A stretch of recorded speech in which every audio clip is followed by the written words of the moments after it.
पहली सुर्खी में आज हम बात करेंगे कोरोना संक्रमण की। इधर कुछ दिनों में काफ़ी डेवलपमेंट्स हुए हैं जिन्हें आपको जानना चाहिए। शुरुआत करते हैं कोरोना संक्रमण के आंकड़ों से। पिछले 24 घंटों के दौरान देश में 41,965 नए मामले आए और 460 के करीब लोगों की मौत हुई है। 460 एग्जैक्टली। तकरीबन 34,000 लोग ठीक भी हो गए हैं। भारत में कोरोना के दैनिक आंकड़े काफ़ी समय से इन्हीं संख्याओं के आसपास झूलते रहे हैं। अब इसका मतलब दोनों तरह से निकाला जा सकता है। एक कि संक्रमण को इन आंकड़ों के करीब ही स्टेबलाइज कर लिया गया है, काबू कर लिया गया है फ्यूवेल, या वो अपने आप हो गया है। और इन्हीं आंकड़ों का मतलब ये भी निकाला जा सकता है कि सरकार की तमाम कोशिशों और नाकामियों के नतीजे में संक्रमण अब भी भारत में अपने पैर जमाए हुए है। इसीलिए लापरवाही अब भी घातक हो सकती है। विशेषज्ञ आगाह कर चुके हैं कि लापरवाही बनी रही तो आने वाले हफ्तों में तीसरी लहर भी आ सकती है। लेकिन अब भी हमारे यहाँ राजनीतिक दल और उनके नेता धर्म के आधार पर त्योहारों को पतली गली से छूट देने की कोशिश में लगे हुए हैं। पॉलिटिक्स चल रही है। कोई बकरीद का बहाना बना करके छूट दे देता है, तो किसी को जन्माष्टमी पे छूट चाहिए, नहीं मिलती है तो वो कहते हैं, सवाल करते हैं कि सरकार को तालिबान से हुक्म मिल रहा है क्या। तो इस नानागार में सभी निर्वस्त्र थे और अब भी बने हुए हैं। लेकिन एक अनपेक्षित राहत की खबर है, भारत का टीकाकरण।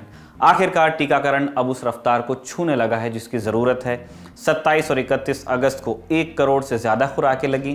टीकाकरण में भारत का अब तक का सबसे बढ़िया प्रदर्शन था 19 से 25 जून के हफ्ते में, जब सरकार ने टीकाकरण दोबारा केंद्रीय खरीद के साथ शुरू किया और स्लॉट बुकिंग जैसी शर्तों में ढील दी। इस हफ्ते में 4 करोड़ 12 लाख खुराकें लगी थी। इसके बाद फिर 2.5 महीने तक हम दोबारा इस आंकड़े को कभी नहीं छू पाए। लेकिन 21 से 27 अगस्त तक, मतलब जो हफ्ता अभी गया है, इसमें टीकाकरण तेजी से हुआ और 4 करोड़ 72 लाख खुराकें लगा दी गई, यानी कि एक नया रिकॉर्ड बना। अगर टीकाकरण को लेकर यही मोमेंटम बना रहे तभी जाकर हम समय रहते अपनी पूरी आबादी को इस घातक संक्रमण से सुरक्षा कवच दे पाएंगे। विशेषज्ञों ने पहले ही बता दिया था कि कोरोना संक्रमण अब लंबे समय तक दुनिया का पीछा नहीं छोड़ने वाला। महामारी बीत जाएगी लेकिन संक्रामक वायरस की मौजूदगी बनी रहेगी। बस नुकसान पहले की अपेक्षा में थोड़ा कम हो सकता है। भारत भी धीरे धीरे इस अवस्था की ओर बढ़ ही रहा है। महामारी की दूसरी लहर में वायरस के डेल्टा वेरिएंट ने तबाही मचाई थी। अब एक और नए वेरिएंट को लेकर चिंता है जिसे कहा गया है C12। इस साल मई में यह साउथ अफ्रीका में सबसे पहले मिला, लेकिन अब इसके मामले कॉन्गो, मॉरिशस, न्यूजीलैंड और स्विट्जरलैंड तक मिल रहे हैं, यानी कि पूरे ग्लोब में। अभी वैज्ञानिक इस वेरिएंट को लेकर समझ को बढ़ाने में लगे हुए हैं। जैसे ही कोई ज़रूरी अपडेट आएगा हम आपको ज़रूर देंगे। दूसरी सुर्खी बनाई है महंगाई ने। पेट्रोल, डीजल और सरसों के तेल के बाद अब रसोई गैस आपकी जेब की परीक्षा लेने पर तुली है। बिना सब्सिडी वाले घरेलू गैस सिलेंडर की कीमत एक साथ 25 रुपये बढ़ा दी गई है। 2 हफ्ते में कीमत दूसरी बार बढ़ी है। दर्शक जानते ही हैं कि पेट्रोल डीजल की कीमत रोज तय होती है और एलपीजी की कीमत महीने में 2 बार तय होती है, 1 और 15 तारीख को। और इस फॉर्मूले के तहत दाम लगातार बढ़ाए गए हैं एलपीजी के। 1 सितंबर को 25 रुपये बढ़े, उससे पहले 18 अगस्त को 25 रुपये बढ़े, उससे पहले 1 जुलाई को 25 रुपये 50 पैसे बढ़े।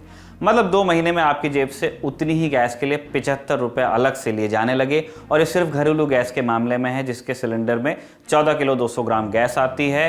1 साल में सरकार आपको 12 सब्सिडाइज्ड सिलेंडर देती है। उसके बाद आपको इस नए रेट पर गैस को खरीदना होता है, जिसमें रेट बढ़ गया है। आज ही के दिन 19 किलो के कमर्शियल सिलेंडर की कीमत में भी एक ही बार में 75 रुपए का इजाफा भी किया गया है।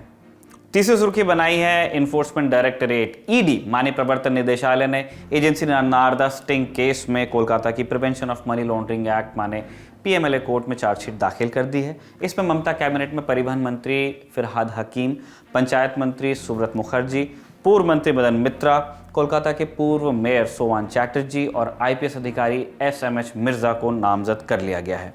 ईडी ने आरोप लगाया है कि इन लोगों ने अपने पद पर रहते हुए घूस ली और फिर घूस के पैसे की लॉन्ड्रिंग की फेवर्स के एक्सचेंज में। मैंने काले धन से सफेद धन बना दिया, लॉन्ड्रिंग उसी को कहते हैं, और ये घूस ली जा रही थी, ऐसा आरोप स्टिंग्स में लगाया गया था इन रिटर्न ऑफ फेवर्स जो लिए जाते। 2014 में पश्चिम बंगाल के नार्दर्न न्यूज़ पोर्टल के सीईओ मैथ्यू सैमुअल ने कई स्टिंग ऑपरेशंस किए थे। इनके जो टेप्स हैं इनमें 12 लोगों को घूस लेते हुए देखा गया है एलिजिडली। इनमें तृणमूल के मंत्री हैं, नेता हैं और आईपीएस अधिकारी हैं। ये टेप 2016 के पश्चिम बंगाल विधानसभा चुनाव से पहले रिलीज किए गए थे। बावजूद इसके उस साल विधानसभा चुनाव में तृणमूल कांग्रेस जीत गई 2/3 बहुमत से। इस बार भी इस साल जो विधानसभा चुनाव हुए हैं उसमें भी तृणमूल की जीत हुई है। लेकिन अब धीरे धीरे नारदा स्टिंग केस में तृणमूल सरकार के इन मंत्रियों और पूर्व मंत्रियों नेताओं पर शिकंजा कसता जा रहा है।